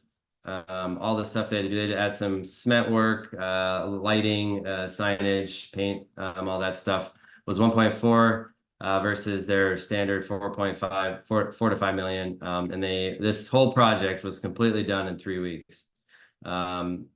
So it's pretty impressive. There's some additional information if you want to go. There's a link down here to NDOT published a thing on Twitter or X. So you can look there. It's actually technically the largest one in the world. So, and they still hold that title to date. So not round. I know people mentioned this earlier. So this is our peanut shaped one. This is kind of an example of how you deal with an offset intersection. So they had two, it's a 4-way, but kind of offset. And so they basically clumped like a 44-footer and a 32-footer together, joined the centers. They were looking at just doing a center, but it became so confusing that this was the better option. That was installed back August 2023, 3,700 square feet. It took about a week. I don't know the cost on that. They haven't shared that yet, but they do have a project video if you want to check out the link here, and see exactly all the details there on what was going on. And then not roundabouts, you can use these for ball vaults as well. This was a project where it was a stoplight controlled intersection, and they wanted to make it safer for these pedestrian and bicyclists coming through. So they wanted to force a harder right angle turn. It gives better visibility and slows people down. And the issue is some of the trucks coming through here needed to traverse the islands as their trailers kind of pulled over. So they used our material here. This took like a day to install, very cheap, but I don't know the total project cost on this one. I think our portion of it was maybe $1,000 or something, 2,000. So another kind of interesting use case. We're kind of spreading all over the country and into the non-US realm as well. So the green and black X's are where we're currently installed. You can see California's got a few, Virginia's the leader at the moment, but we're starting to spread, getting into some cold regions, dealing with snowplow issues, not really having much for issues. And then we're getting a lot of activity in 2024 now that we're kind of beyond COVID. Things are opening up again. We were just awarded contract down in San Diego to do 30, or up to 30 rather. That'll probably be over the next 2 to 5 years. That started back in May. And we've got some international interest. Ireland's Green Party. We bid out 600 in Qatar. So there's definitely some interest, and we're continuing to grow and improve the product year after year. That's all I have. If anybody has any questions, open for that. If we have time, I know we're behind. Adam, thanks so much. Let's hit a couple questions. We've got an interesting one, and let's see if you can answer it. In this case, the local leadership has traditionally been against roundabouts, and it's been a key factor in our jurisdiction's lack of them. How could they go about convincing their leadership to change their minds? Sure. Yeah, I mean, we've actually been through this. There was a lot of pushback, but the idea that it was removable gave them kind of a reduction in heartburn. And so we're able to get that project to move forward. So that's one strategy is, I mean, obviously there's a lot of upside to them that all the other presenters had presented. And if that doesn't do it for you, you can at least say, well, hey, if you really, really don't like it when it's done, you can remove it. With very little effort. And so that's kind of an upside to our approach, is it's very easily removable. But I will say, typically on projects I've been on, the first, week, people are yelling at you, roundabouts are dumb and all this stuff. But after a couple months, people really, really, really like them. So I imagine that reduction in friction by saying, hey, it's removable, would probably help out a lot with that. And then once it's there and people get to feel and touch it and see how it operates and understand it, I think people will really like not having to stop for any reason other than another car coming or a pedestrian. Gotcha. And of course, going back to Phil, probably the reduction in fatal crashes, hopefully. Yeah. I mean, if that doesn't do it, I don't know, but yeah. Do buses seem to navigate these more compact roundabouts well? And do they do well in rain or snow conditions?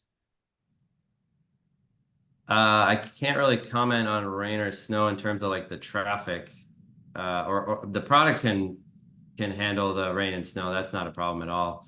But I don't know about the traffic. Buses, I've seen a lot of buses.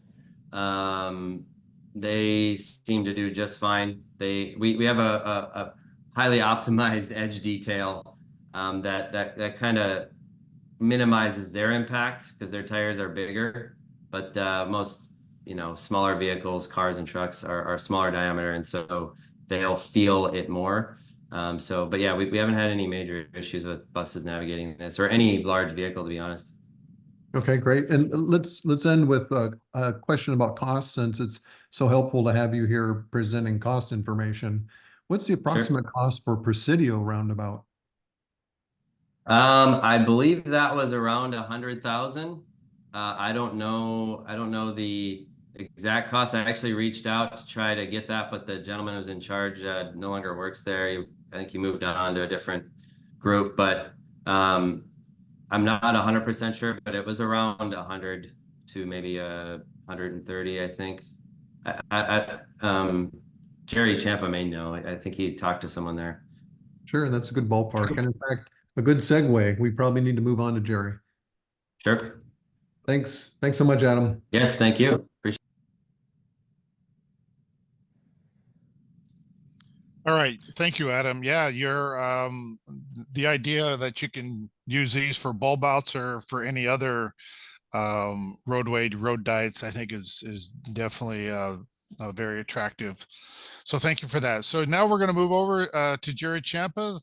One may ask, cycle 12 is coming up, as I shared, and what do I need to do, and what information do I need to put in my application? And so I'll turn it over to Jerry. Jerry and I, we've been great friends, co-workers, co-hosts in safety here at Caltrans, and Jerry's coming back as a retired annuitant, and he's got a lot of information on safety analysis. And I'll turn it over to Jerry, and we'll finish up with Jerry. Okay, thanks, Robert. Just a quick check. Can you hear me? Yes. Okay, and I have to back up one slide. Mind? Oops, going backwards. Okay, thank you. And I am going to move through very quickly in my presentation, but I do want to mention that just one thing about my background. My education and experience with roundabouts began in the mid-1990s with the design side. And just like roundabouts, my knowledge and understanding has evolved since then. And again, circular intersections, I should say, which have evolved continuously for a century.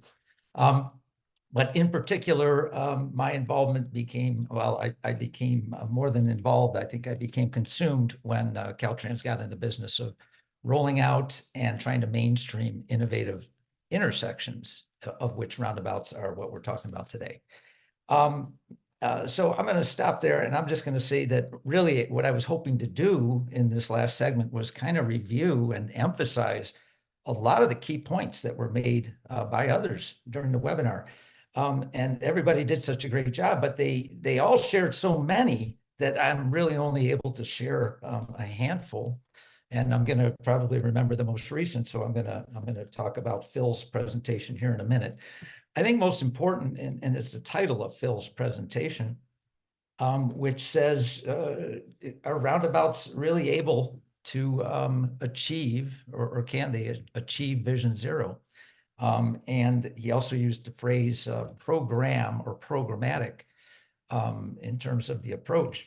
And I think that's exactly what I'm going to be closing with here today, is talk about systemic safety projects which feature this extremely effective tool. And it's a solution, not just a tool. It improves safety, but it does so much more.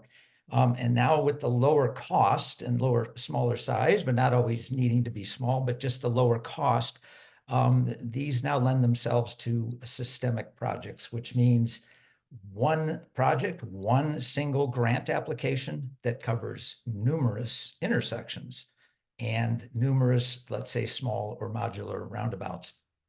And what I would also want to talk about is just how feasible are these in terms of qualifying for safety grants.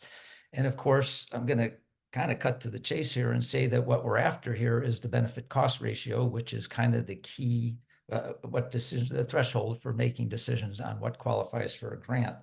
So I'm going to try and walk through an example that ends up with a benefit cost ratio for two alternatives. And I'm also going to talk about the programmatic approach by sharing more of a list and different ways of using a list of projects.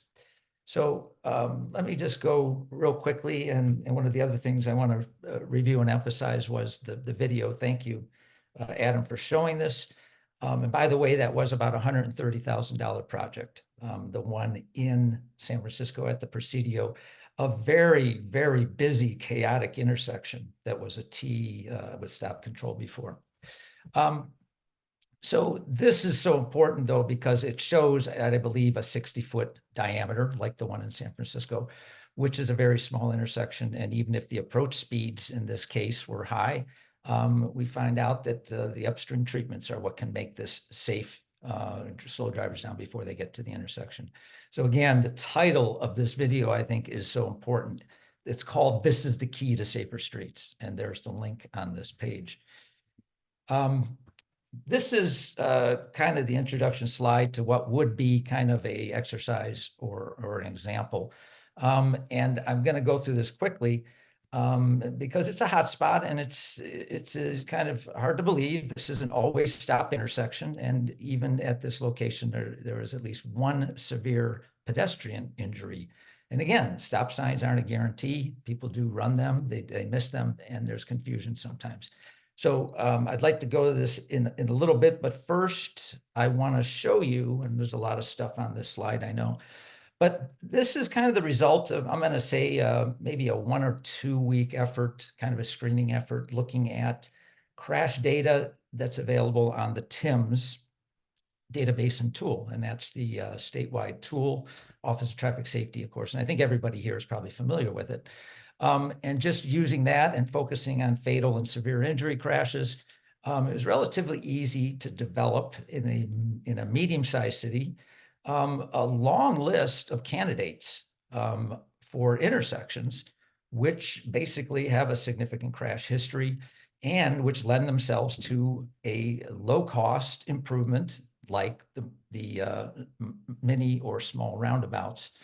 And again, this is just 20. I think there's a total of 30 or 35, but just want to show you the range on the left side here of these 20 locations. The majority were two-way or one-way T intersections, stop control on the minor approach. 3 of these 20 always stop control intersections that have crash problems.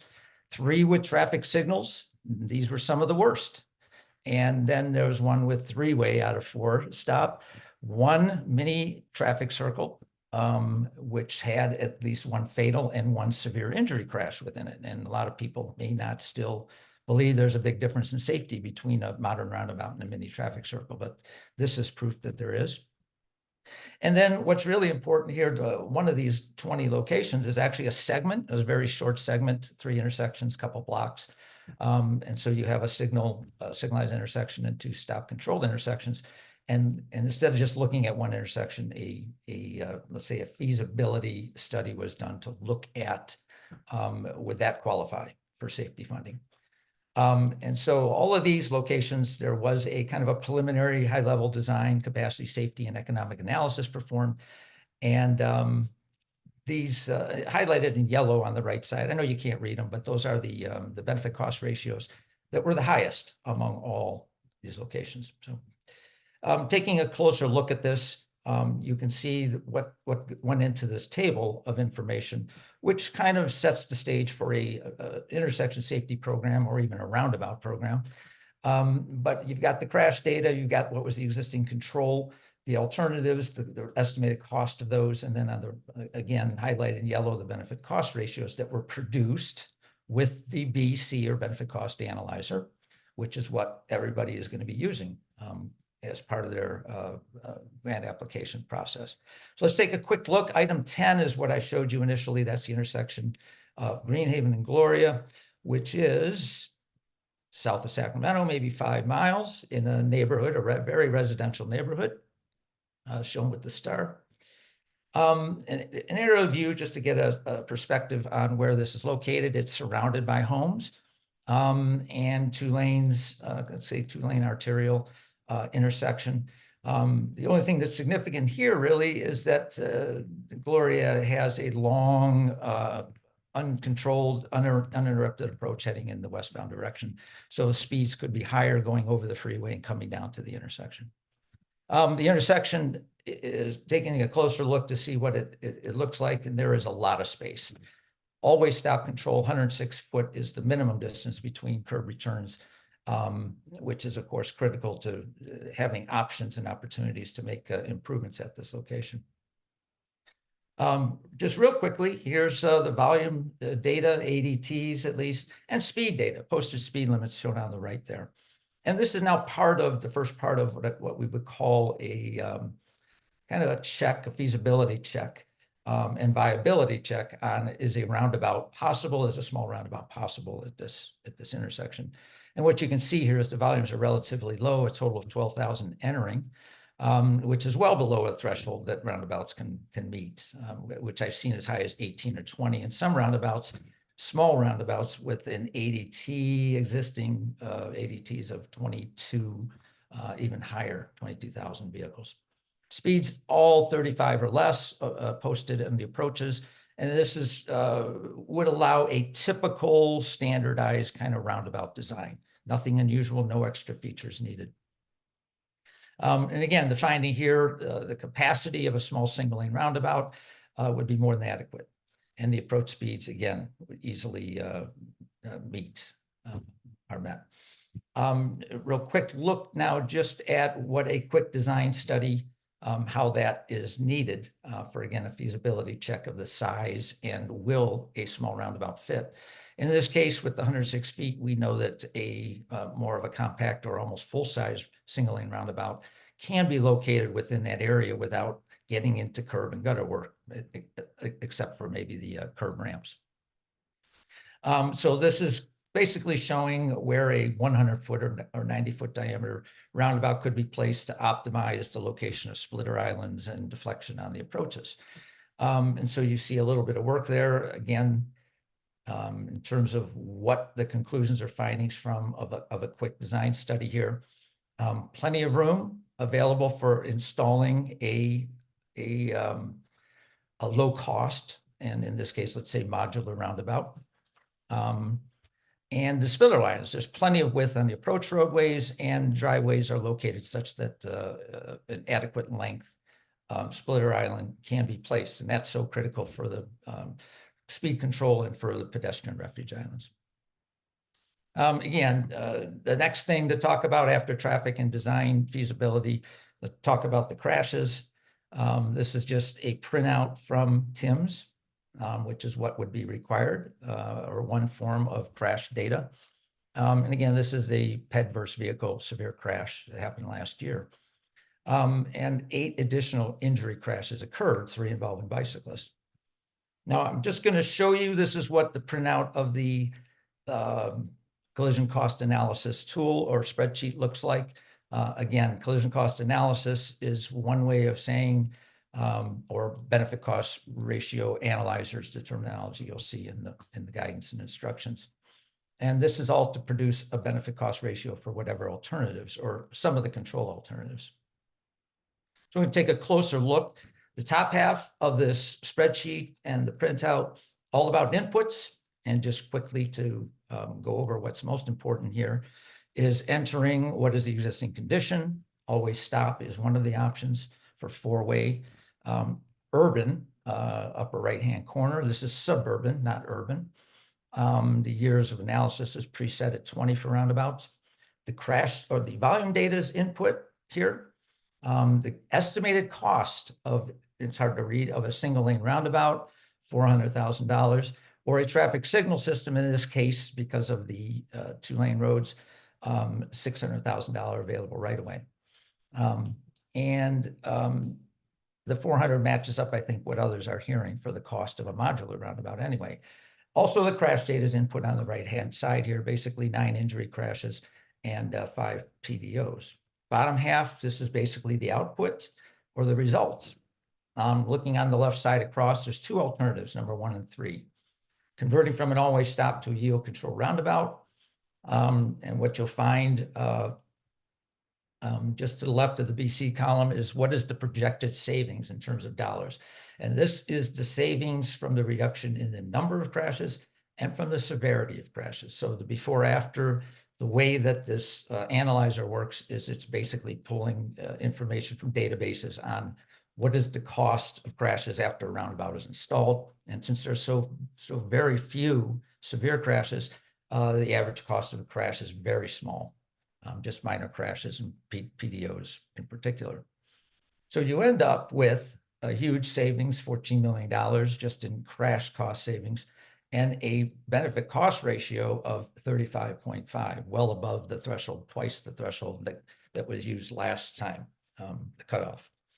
Looking at the traffic signal, also a high benefit cost ratio, but maybe not eligible based on last year's threshold. But again, you get less of a benefit because you're not reducing as many severe crashes. So benefit cost ratio is 17.3. So I want to take a step back and really emphasize here, having this, let's say, list or table of projects, which is basically the foundation of a intersection safety program or roundabout program. You can identify lots of systemic safety applications. I'm going to walk through one real quickly. In this case, what's highlighted as numbers 1, 4, and 13 are intersections along one corridor, Martin Luther King Jr. Boulevard in this case. And one of the locations at the bottom actually is the segment with 3 intersections. That segment contains 2 intersections that are considered have high or significant crash concentrations. So this covers 4 locations, and I think at the 4 locations, over a 5-year period, there were 6 severe injury crashes, and there's a typo here, 4 pedestrians were severely injured with those crashes. So here's an opportunity to look at not just a single spot intersection, but 2 in proximity. And again, the reason we look at 2 is not just because you have hot spots, but now you're getting the ability to reduce speeds within a segment, not just at and near the intersection. Here's what it would look like. Here's where the crash concentrations are in this corridor. The corridor is about 1.6 miles in length total. There's 21 intersections. 5 of them have what would be called severe crash concentrations or patterns. And let's look at, and the bottom one here has the worst crash record with, I think, 2 severe injury crashes and the highest approach speeds coming up from the south. And of course, a proposal to address all of these locations would or could look like this. And so what we're talking about here is creating a safe and slow corridor with the installation of a series of roundabouts at the crash hotspots, and ultimately or eventually with a couple more to fill in some of the stretches, the longer stretches here. And again, this could be not only do you basically eliminate the possibility of severe crashes, virtually eliminating severe crashes in this corridor, but you're creating lower speeds as well throughout. So I think I'm going to stop right there and see if there's time for questions. Jerry, we're right at 11 o'clock, but we still have a pretty huge audience. If our presenter team and the audience is willing to hang out for another 5 or 6 minutes, maybe we could answer some of these. Are you up for that, Jerry? Yes, please. So let's see. This one, and I don't know if this to the rest of our presenters, if you're if some of these fall into your ballpark, your expertise area, please feel free to jump in and help out. Does the HSIP analyzer follow the same calculation as ISO for determining the benefit of a roundabout? So I'll answer that. So what Jerry showed there was the ICE spreadsheet that was developed. As you know, on the state side, we didn't have a rate group, crash costs for roundabouts. And so that was developed with data. And that information from that has been incorporated in the BC analyzer. So when you input your information and when you select roundabout, the crash cost of a roundabout is incorporated similar to ICE. You're not going to see that spreadsheet within ICE because it's in the background. but the same methodology is used. Thanks, Robert. And here's a question from a little ways back. This was during Rust's presentation. Are there any compliance issues about not having vertical separations and just using paint on the ground?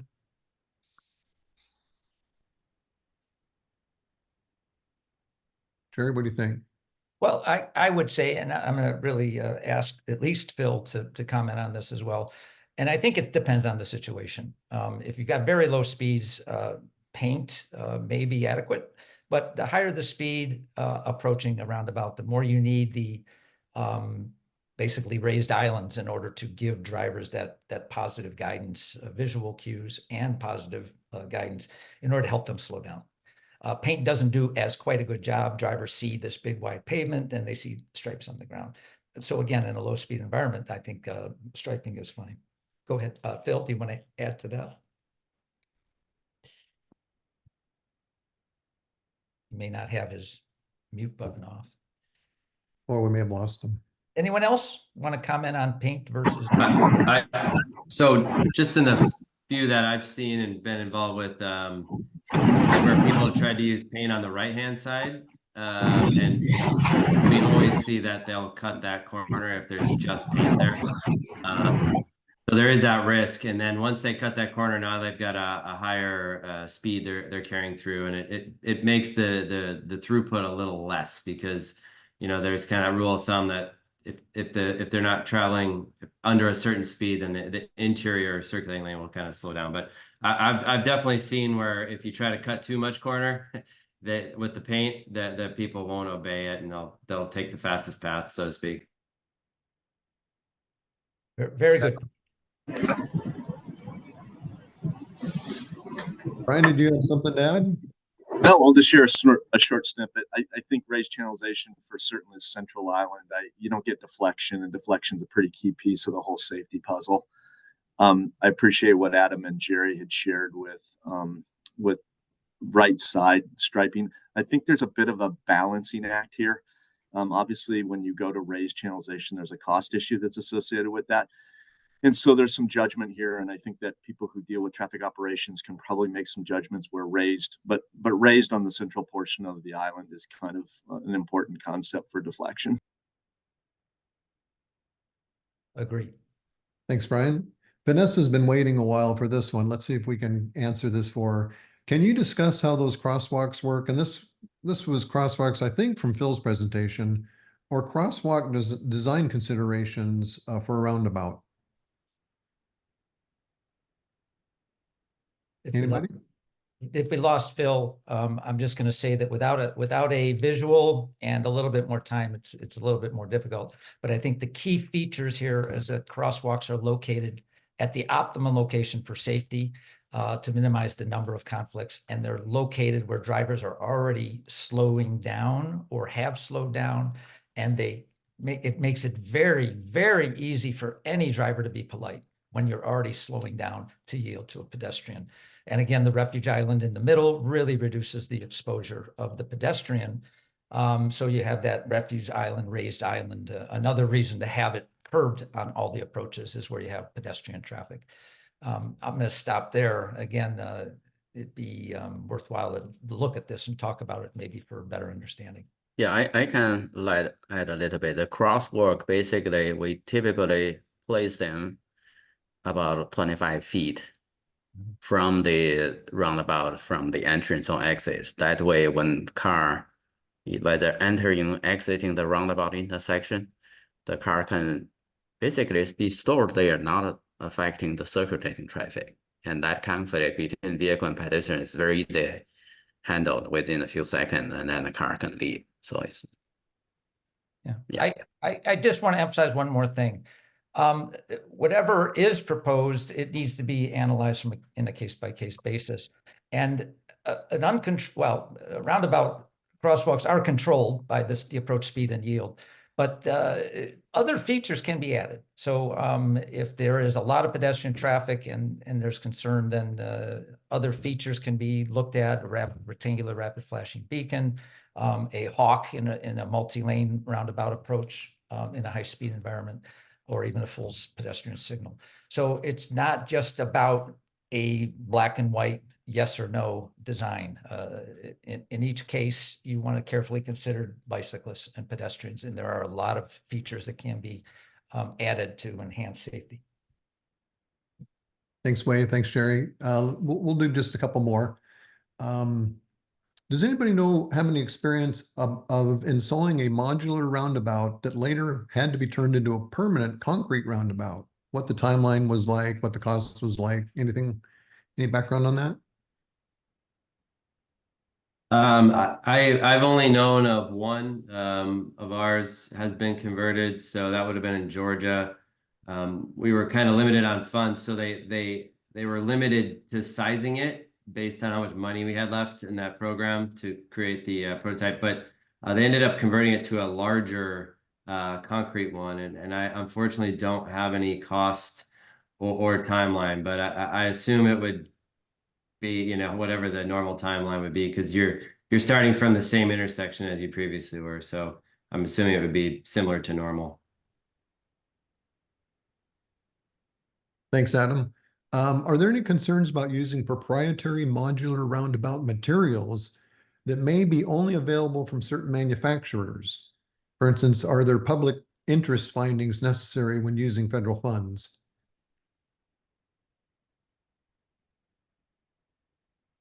So I can answer that. With our program, we do have federal funds, but a lot of our projects will be state only with local match for these. So as far as the benefit cost analysis or for that,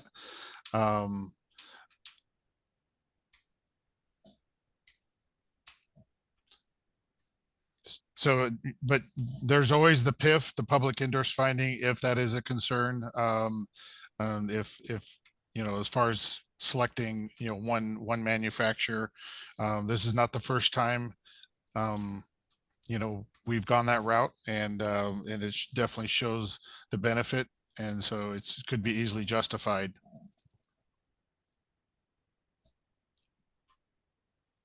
Awesome. Thanks, Robert. Jerry's working on the last question. Go ahead. Big thanks to everybody, to all our presenters who've been busy working in the background, answering the 39 or 40 questions that we've had so far. So I think it's right at 11:10. It's probably a good time to call it a day. Appreciate everybody presenting. It was excellent information on roundabouts. Did you have anything else to add, Jerry, Robert?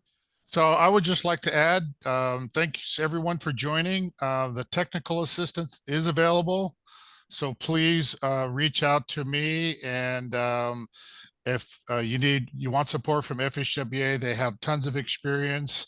I can get you in contact with our division office, which in turn can go to their resource center to help you out with any aspect, and they're very happy to help out with any questions you may have, and so please do that for any questions on any part of roundabout analysis, things like that you heard today. So thank you, and hopefully we get some applications on this concept, on these compact roundabouts.